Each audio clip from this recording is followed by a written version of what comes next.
191 TV YouTube-յան ալիքում ուղիղ խոսքն է բարև ձեզ։ Նախ հիշեցնեմ, որ մեր YouTube-յան ալիքը շարունակում է մնալ բավականին կոշտ սահմանափակումների տակ, մոնետիզացիան փակված է,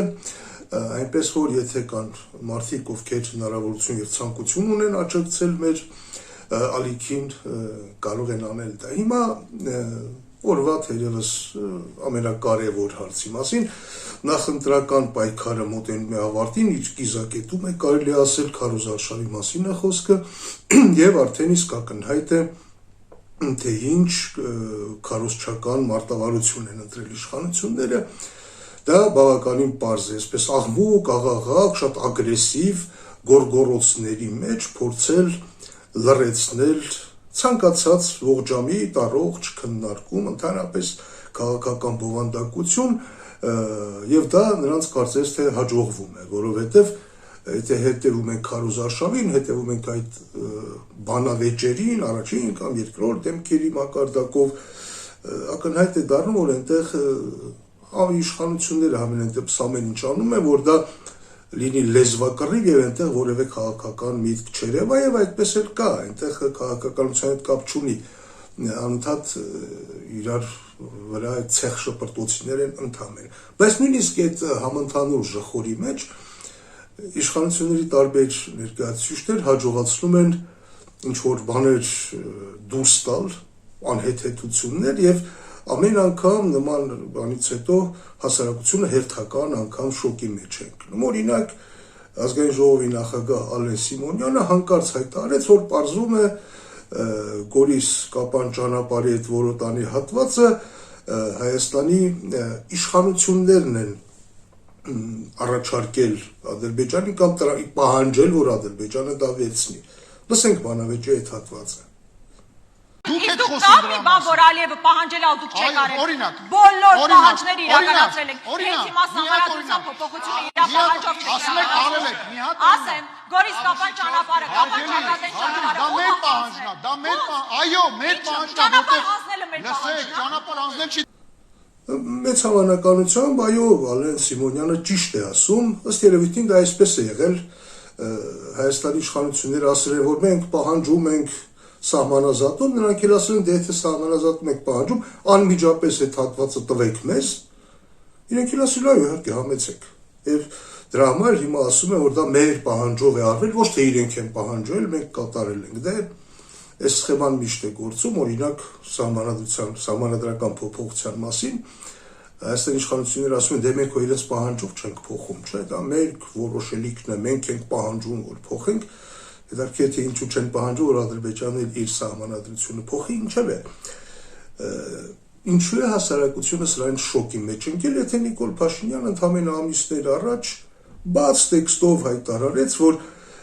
Հայաստանը գիտակցված է գնացել զոհողության, այսինքն գիտակցաբար է զոհաբերել Արցախը։ Ուղիղ հայտարարեց, խնդրեմ այդ հատվածները նայենք։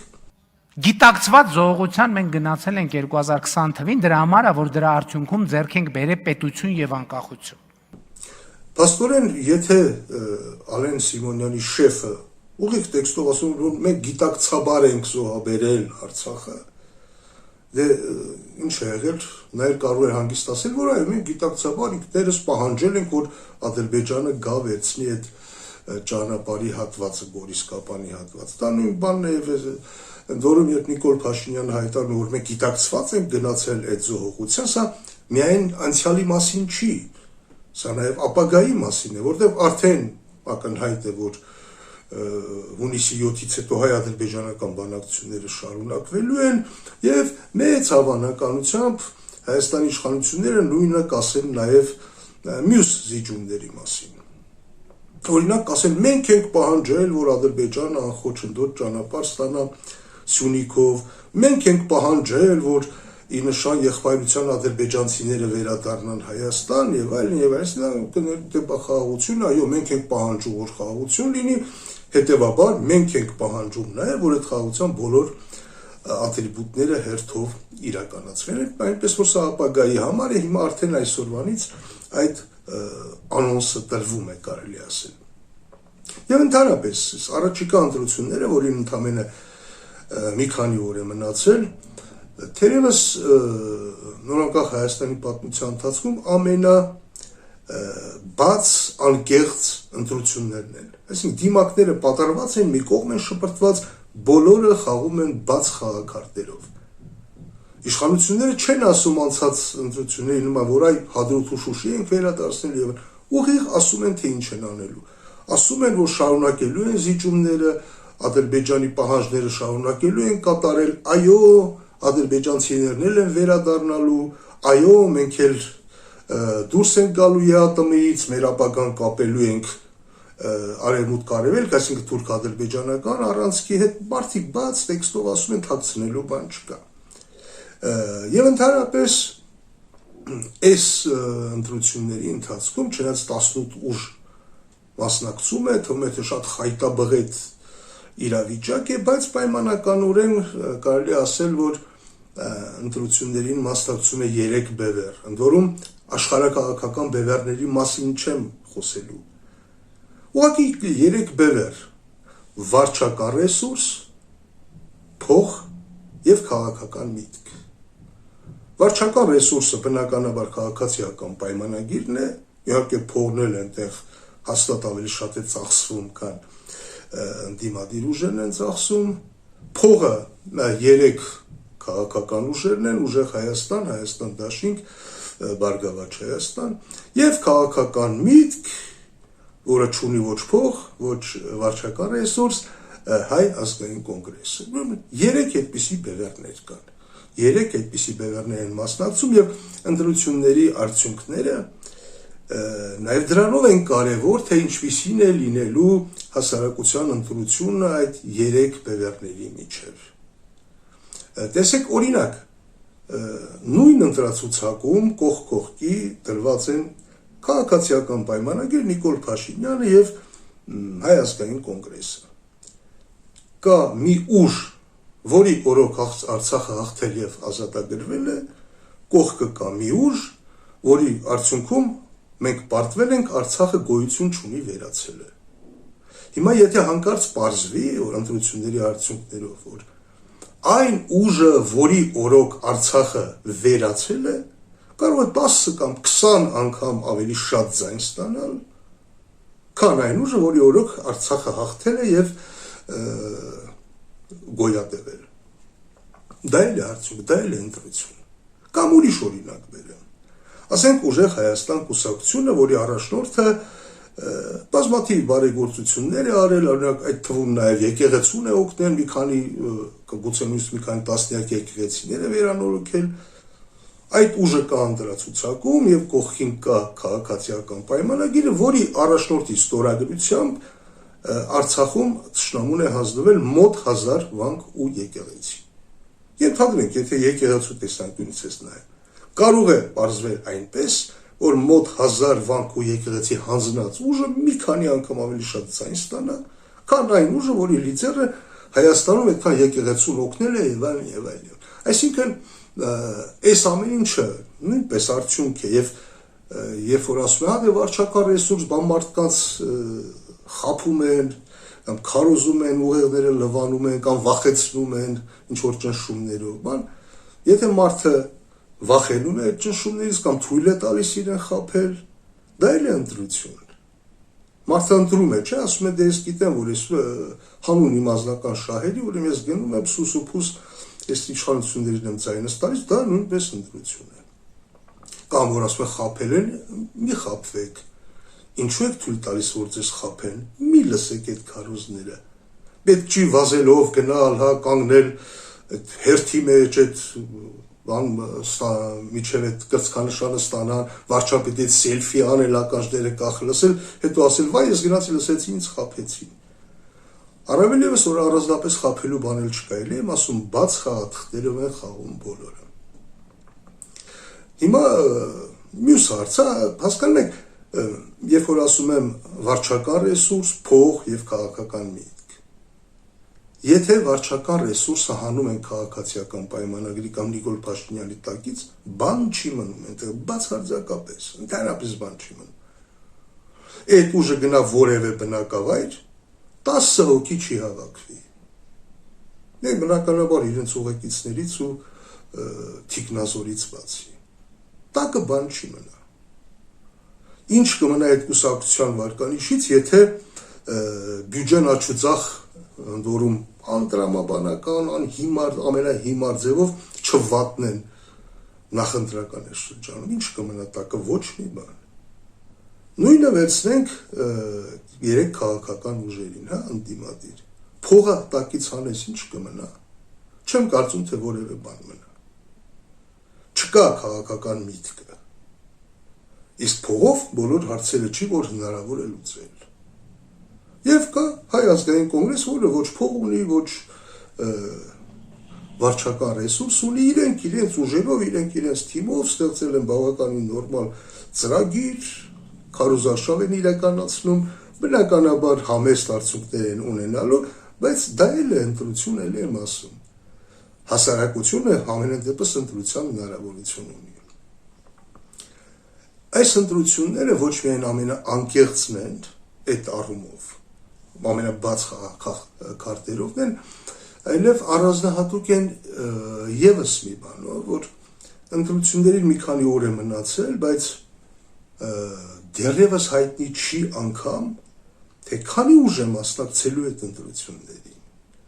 քանիսին են արգելելու մասնակցությունը, քանիսի լիդերներին են կալանավորելու, եւ այլն, օր չի լինում, որ մի քանի հոգու կամ մի քանի տասնյակ հոգու չկալանավորեն, չձերբակալեն, օր չի լինում, որ Նիկոլ Փաշինյանը նոր սպառնալիքներ չհնչեցնի, եւ ընդհանրապես այս սպառնալիքները նրա, այսպես ասած, նախընտրական բրենդի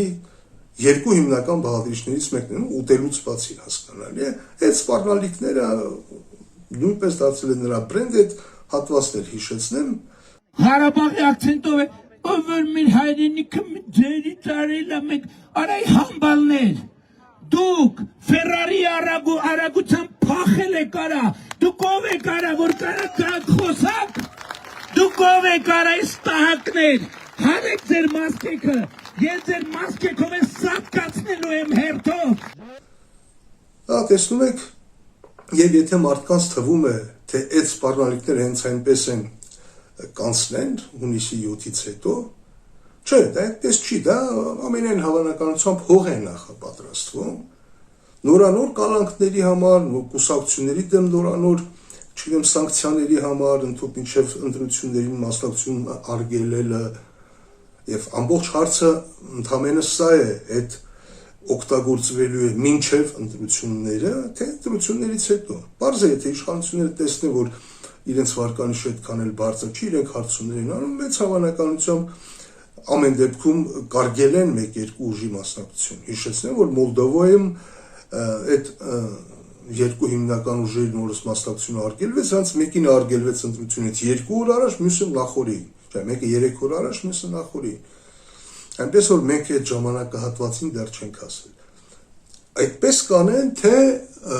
այնուամենայնիվ թե վստահ լինեն, որ հաղթելու են իշխանությունները,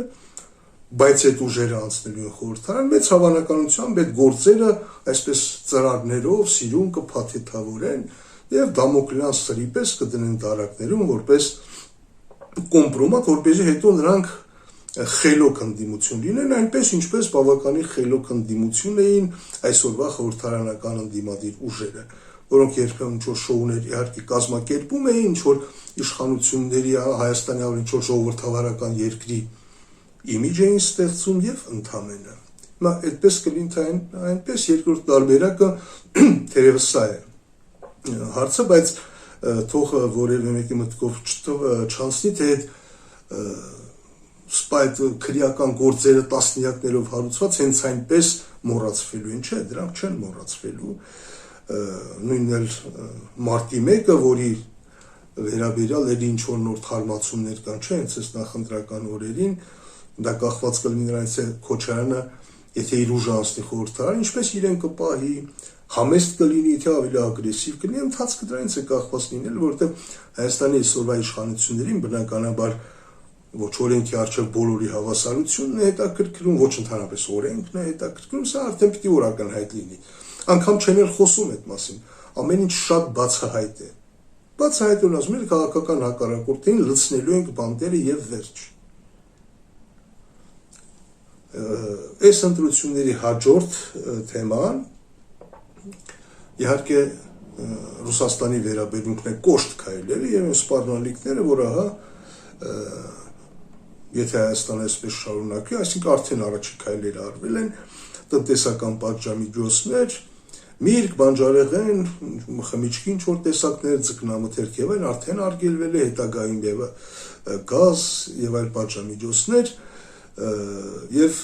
ահա այս թեման նույնպես ամեն ինչ շատ բաց է, ամեն ինչ շատ պարզ է, բայց ես սրան կանդրադառնամ վաղվա իմ եթերում, առավել ևս որ մեր իշխանությունի տարբեր ներկայացուցիչներ, նաև իբր անաչառ շատ իրազեկ քաղաքացիներ արդեն հեգնում են, ծաղրում են այդ թեմաներին, այսպես անդրադառնում են, ես սրան կանդրադառնամ վաղվա իմ եթերում, իսկ այսօր այսքանը կհանդիպենք